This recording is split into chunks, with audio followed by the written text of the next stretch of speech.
Your reaction, who got the better end of the Kyrie Mavs deal with the Nets? I think when you look at they usually say whoever gets the best player wins the deal.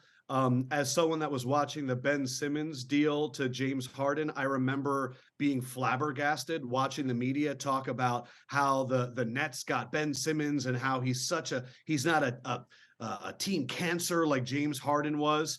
And we saw what happened there. The fact that the Nets got value back for Kyrie Irving when he has seemingly been so unreliable for so many different franchises in the middle of the year when he demanded a trade and they got it done within days to get back a really good defender in Dorian Finney-Smith, a fourth best player on a good team in Spencer Dinwiddie, a future first-round pick unprotected.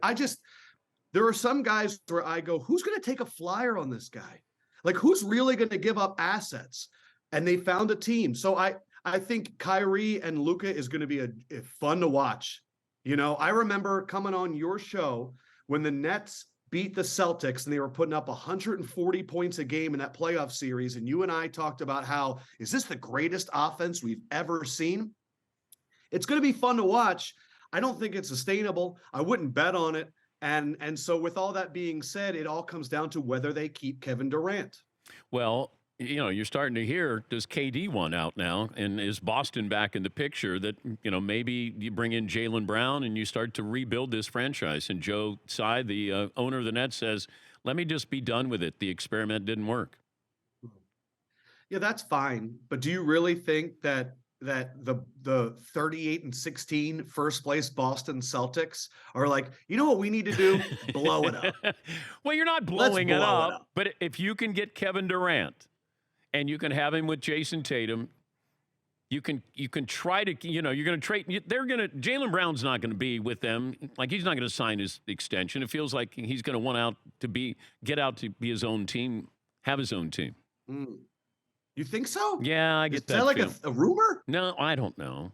It's just. Did you just make that up? Probably so. I get the feeling. Jaylen Brown doesn't want to be there? No. I'm not saying that. Question mark? No. I just wonder, does Jaylen Brown want to have his own team? And I'm going to guess after a while, you know, you're going to want your own team. But if I could get Kevin Durant. Dan, all we ever hear is you can't win with just one star. You got to find a way to get two together. And now suddenly Jaylen's like, I think I want to go about this on my own. You're getting Kevin Durant. No Kevin way. Durant is the other star. You're getting that other star. So I think one thing that is really showcasing. And by the way, I don't know if NBA Durant wants out. I don't know, but I got to believe that he's, you know, got to think about that. I totally agree. Okay. I just want there to be I need a new media organization. Maybe it's like a Dan Patrick, like part of your network. I want somebody to track all of these inside reporters with all their scoops.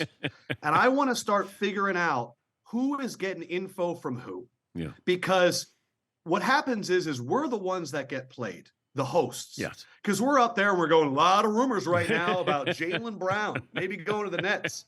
And then we look dumb because the Nets are leaking information about Jaylen Brown to lift up the trade value.